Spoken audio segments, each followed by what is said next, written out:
दोस्तों नमस्कार। एक बार फिर से आप सभी का स्वागत है आपके अपने YouTube channel Avinash concept classes में। यदि आप प्रॉपर क्लास 10th के 9th के 12th के 11th के स्टूडेंट हैं तो परमानेंटली जुड़ जाइए, ठीक है ना, क्योंकि आपको अच्छी अच्छी वीडियो यहाँ पे मिलती रहेगी। चलिए शुरू करते हैं।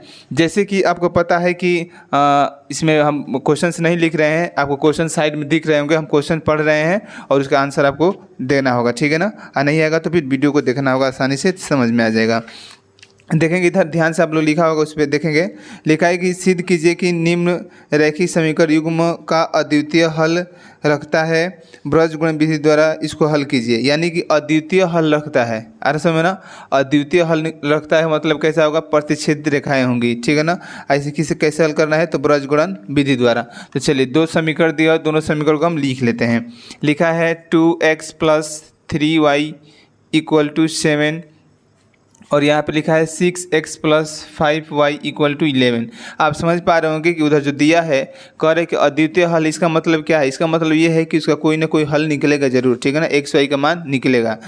हल अद्वितीय हल होने का मतलब यही है, ठीक है। चलिए देखते हैं। तो अब रख देते हैं कॉपी, आप किताब देख लीजिएगा, नोट कर लीजिएगा कॉपी को अच्छे से, क्वेश्चन को देख लीजिएगा अच्छे से, क्योंकि मैंने तो आपको क्वेश्चन भी दिया हुआ था, उसमें तो कोई दिक्कत होनी नहीं चाहिए।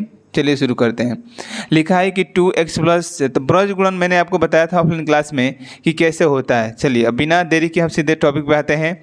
देखेंगे पहले x, उसके बाद लिखेंगे y, उसके बाद लिखेंगे 1। यही मैंने मेथड आपको बताया हुआ है, ठीक है। ये है हमारा इक्वेशन नंबर पहला, ये है इक्वेशन नंबर सेकेंड। अच्छा अच्छे से लिख लेते हैं, इसको नीचे लिख लेते हैं, ठीक है ना।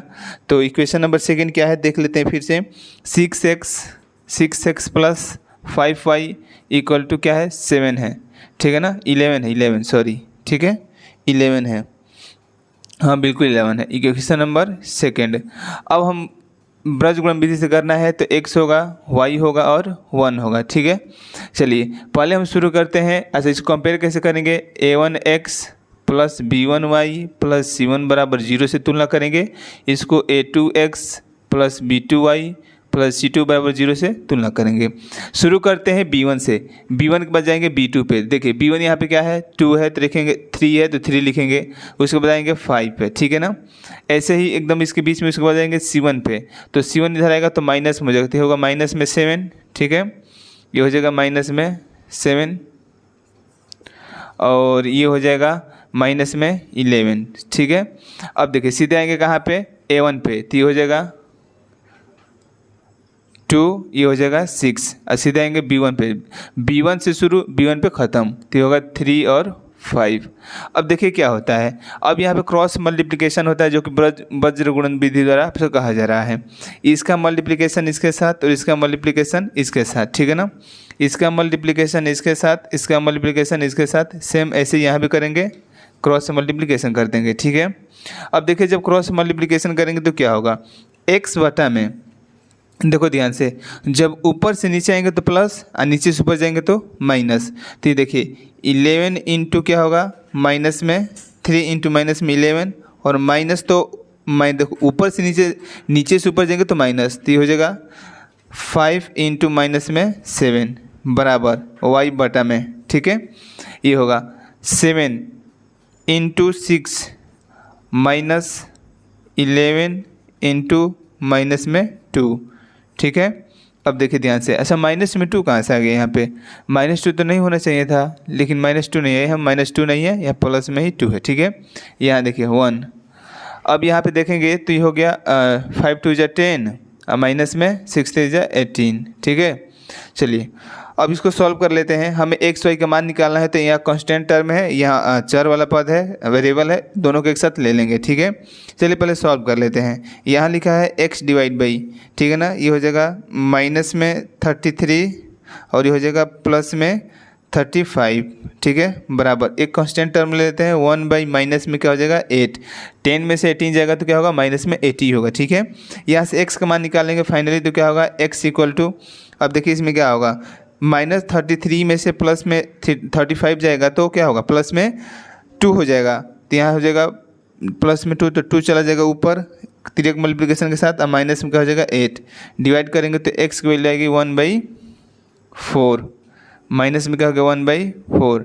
सेम टू सेम आप निकाल सकते हैं, y की वैल्यू भी इसी तरह सेम एज, देखिए y का मान निकालना होगा तो यहाँ करेंगे y डिवाइड बाई, देखिए 7 6 42 माइनस में 2, ठीक है, माइनस से क्वेश्चन वाला है, 11 2 22, माइनस माइनस मिलके प्लस हो जाएगा 22 हो गया।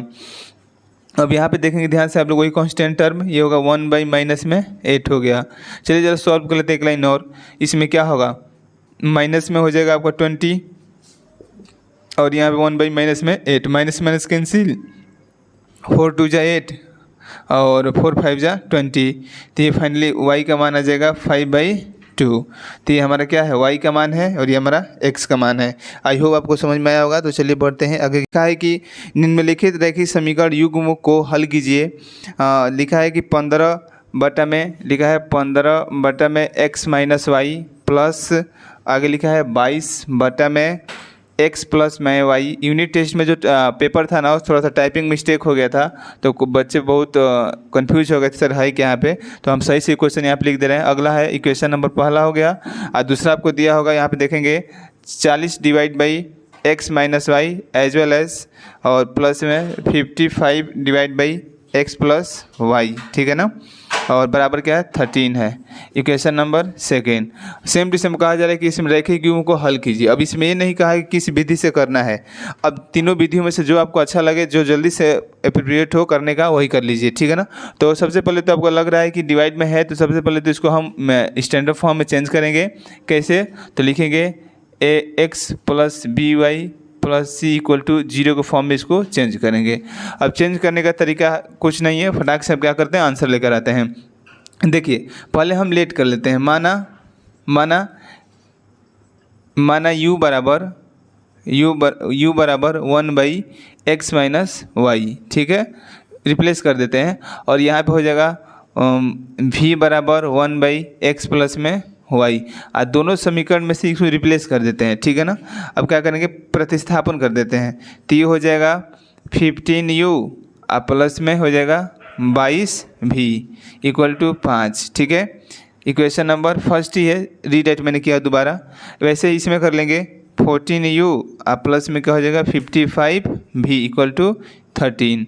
अब सेम कंडीशन हो गई, प्रतिस्थापन लगाइए, विलोपन लगाइए, जो मन हो लगाइए, लेकिन हमको लग रहा है कि विलोपन से ही जल्दी से हो सकता है। विलोपन लगाएंगे तो यहाँ पे देखिए तो ज़रा 15 चौके 60, 15 5 75, 15 छक्का 90, 15 छक्का 90, 15 7 105, 15 8 120 और ये 120 हो सकता है। तो आई होप इसको बनाया जा सकता है, ठीक है ना, 120 बनाया जा सकता है। यानी कि ऊपर हम किससे गुणा कर दें, 15 8 120, इसमें 3 से गुणा कर देते हैं सेकेंड में, ताकि दोनों का समान हो जाएगा। चलिए गुणा कर देते हैं, तो हो जाएगा 15 8 120u आप प्लस गुणा करिए, तो 8 दूनी 16 के 6 वहाँ से ले, 8 दूनी 16 170 176v बराबर 8 5 40, ठीक है। चलिए इसको करिए तो क्या होगा, 4 3 12 120u का ही तरह का रहा तरह 120u प्लस में, अब इसके अंदर गुणा कीजिए तो क्या हो जाएगा, 5 3 15, 5 से ले 5 3 15 16, v बराबर क्या हो जाएगा 13 3 39 39 हो गया, ठीक है। अब आपको आसान है, फटाक से कर सकते हैं, सब्ट्रैक्ट कर देते हैं, ठीक है ना। तो ये माइनस, ये भी माइनस, ये भी माइनस, ठीक है, यहाँ से कैंसिल आउट हो गया। 176 में से 165 जाएगा तो क्या होगा, यहाँ से हो जाएगा आपका 5 और 6 13, गुड 13 हो गया। 13 भी बराबर सही है ना, 13 5 हो गया यहाँ पे, तो 70 हो जाएगा, हाँ नहीं 11 होगा ना, सॉरी 11 होगा, और यहाँ पे 11 हो गया, ठीक है। और 11 जैसे हुआ तो 11 भी सब्ट्रैक्ट हुआ तो इसमें से जाएगा 1, तो v की वैल्यू क्या आ गई, फाइनली v की वैल्यू 1/11 आ गई, ठीक है। और v का मान आप कहीं भी रख के निकाल सकते हैं फटाक से। v का मान किसी भी इक्वेशन में रखेंगे तो हम यहाँ रखेंगे तो क्या होगा, v का मान इक्वेशन नंबर सेकेंड में रखने पर, ठीक है, v बराबर 1/11 कहाँ रखेंगे, इक्वेशन नंबर सेकेंड में रिप्लेस कर देते हैं, तो हो जाएगा 40u प्लस में 55 इंटू 1/11 और into 13 equal to 13, 40u plus में 11 हो जाए 11, 11 5 जा 55, सिंपली सॉल्व कर लीजिए तो होगा 5 और यहाँ पे हो गया इक्वल टू 13, एक लाइन और जाएगा, 40u इक्वल टू हो जाएगा 13 में से 5 जाएगा तो क्या होगा 8 और u बराबर हो जाएगा 1/5। तो u का मान ये आ गया। आप सिंपली जो माने थे वो रख देते हैं। देखिए यहाँ पे इसको देख लीजिए। आप v बराबर क्या माने हैं, तो v बराबर 1/u माने हैं। v बराबर 1/u है और इसी के v का मान कितना आया है, v का मान आया है 1/11, ठीक है। और 1/u नहीं माने हैं, x माइनस में y माने हैं, ठीक है। तो यहाँ से x प्लस वाई का मान कितना हो जाएगा, यहाँ से हो जाएगा x plus y, x minus y का मान हो जाएगा 11 और यहाँ से निकालेंगे आप लोग तो x प्लस वाई का मान हो जाएगा, x प्लस वाई का मान हो जाएगा 5। देन यहाँ से सॉल्व करना पड़ेगा। बड़ी होच पोच हो गया। चलिए यहाँ पे करेस्पोंडेंट डिविडेंड वाला C&D रूल लगाते हैं, ठीक है। C&D रूल ये देखिएगा ध्यान से। Let equation number third, equation number fourth, तो हो जाएगा 2x = 16, तो x = 8 आ गया और घटा देते हैं इस बार, तो हो जाएगा 2y = घटाएंगे तो कितना हो जाएगा 6, तो y = क्या आ गया 3 आ गया। तो ये रहा x का मान, ये रहा 3 का मान। आई होप आपको समझ में आया होगा। बढ़ते हैं क्वेश्चन नंबर थर्ड की ओर। है कि 2 अंकों की एक संख्या में अंकों का योग 12 है। अंकों के स्थान बदलने पर प्राप्त संख्या दी गई संख्या से 18 अधिक है, तो संख्या ज्ञात कीजिए। प्रश्न आपको साफ साफ दिया, तो मैंने इस इक्वेशन बना लेता हूँ, ध्यान से देखेंगे। देखेंगे इकाई का अंक 1 तथा x तथा y है, ठीक है। इकाई और दहाई के अंक कितना होगा x तथा y। तो प्रश्न में लिखा है 2 अंकों को 2 संख्याओं का अंकों का योग, यानी कि x प्लस y बराबर क्या हो गया 12, ठीक है। आगे कह रहा है कि अंकों के स्थान बदलने पर प्राप्त संख्या, अंकों का स्थान, अच्छा एक्चुअल में संख्या क्या होगी, जो हमारी ओरिजिनल संख्या होनी चाहिए क्या होगी, यानी कि हमारी ओरिजिनल जो संख्या है वो क्या होनी चाहिए, अभी जो संख्या है ये होगा 10x प्लस में y, ये हमारी क्या है ओरिजिनल संख्या है, ठीक है। आगे देखो लिखा है तो इसके अंकों के स्थान को बदलने पर, ठीक है ना, अगर हम अंक के स्थान को बदल देंगे तो ओरिजिनल संख्या तो ये है, स्थान को बदलेंगे तो क्या हो जाएगा 10y प्लस में क्या हो जाएगा x। और आगे कह रहा है कि स्थान बदलने पर प्राप्त संख्या दी गई संख्या का 18 अधिक है। अच्छा, प्राप्त संख्या से दी गई संख्या कितनी है 18 अधिक है, यही है ना।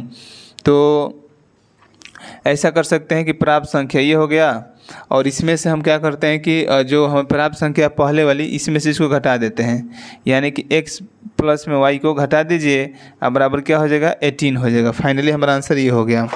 देखिए ध्यान से समझेंगे। माना दहाई और इकाई का अंक जो है ना x और तथा y है और दोनों के अंकों का योग दिया है x प्लस में y बराबर 12। अब कह रहा है कि उसके अंकों को बदलने पर प्राप्त संख्या, अंकों को बदलने पर जो संख्या प्राप्त हुई है उसके ओरिजिनल संख्या का कितना है 18 अधिक है, यानी कि प्राप्त संख्या में से ओरिजिनल संख्या घटाएंगे तो कितना हो जाएगा 18 आना चाहिए, आ भी गया, ठीक है ना। सिंपली सॉल्व कर लेते हैं इसको सॉल्व करेंगे तो क्या हो जाएगा 10y प्लस में x माइनस में 10x माइनस में y, ठीक है, बराबर में 18 हो गया। चलिए घटा लीजिए ज़रा, देखेंगे तो क्या होगा, ये हो जाएगा 9y और यहाँ पे हो जाएगा माइनस में 9x और बराबर 18। तो यहाँ पे हो जाएगा, सिंपल कर लेते हैं, x हो गया, चलिए 9 कॉमन कर लेते हैं, तो y माइनस एक्स बराबर हो गया 2। तो यहाँ से हो जाएगा x माइनस वाई बराबर हो जाएगा माइनस में 2, ठीक है। क्योंकि सिंपल हम मल्टीप्लाई करेंगे तो इक्वेशन नंबर क्या हो गया, ये इक्वेशन नंबर सेकेंड और यहाँ पे पहले से इक्वेशन नंबर फर्स्ट बना हुआ है। दोनों को सॉल्व कर लेंगे तो क्या होगा। अब चलिए इसको सॉल्व कर लेते हैं, देखेंगे ध्यान से। और ये देखो माइनस में है, ये प्लस में है, दोनों को जोड़ देते हैं, ठीक है ना। फटाक से जोड़ेंगे तो क्या होगा, यानी कि इक्वेशन ज़्यादा डिटेल में नहीं जा रहे हैं क्योंकि पहले से हम बताए हुए हैं इक्वेशन पहले और दूसरे को जोड़ने पर, ठीक है। तो क्या होगा, यहाँ पर हो जाएगा 2x = हो जाएगा, जोड़ेंगे तो हो जाएगा 10, तो x का मान आ जाएगा 5, ठीक है। और यहाँ पे एक बार घटा देते हैं, घटाएंगे तो हो जाएगा 2y और 14, तो y बराबर हो जाएगा 7। तो x और y का मान, x का मान 5 हो गया, y का मान 7 हो गया। आई होप आपको समझ में आया होगा। जो अभी संख्या हमारी क्या है, यही होगी, ठीक है ना। चलिए 5 और 7, अच्छा ये सिम रख दीजिए, नहीं आ रहा समझ में, तो 10 × x का मान जो है 5 और उसका y का रख दीजिए तो क्या हो जाएगा 7। तो ये जगह 50 प्लस में 7 इक्वल टू कितना आएगा 57। ये हमारा क्या है संख्या है। चलिए आगे बढ़ते हैं क्वेश्चन नंबर 4 की ओर। मार्कर भी धोखा दे रहा है यार। देखिए ये है 3x² माइनस में 4x सॉरी प्लस में 4x और माइनस में 5 बराबर 0। डी पूछ रहा है, डिक्रीमेंट पूछ रहा है, डिस्क्रिमिनेंट पूछ रहा है, ठीक है, जिसको विविधकर बोलते हैं। ठीक है, ये क्या होता है तो देखिए D is greater than 0, D is less than 0, D equal to 0। यही हमारा क्या विविधकर होता है। डी बराबर होता है b² माइनस 4ac, यही तो निकालना है। कंपेयर करेंगे तो क्या होगा, a बराबर 3 आ गया, b बराबर 4 आ गया और c बराबर माइनस में 5 आ गया।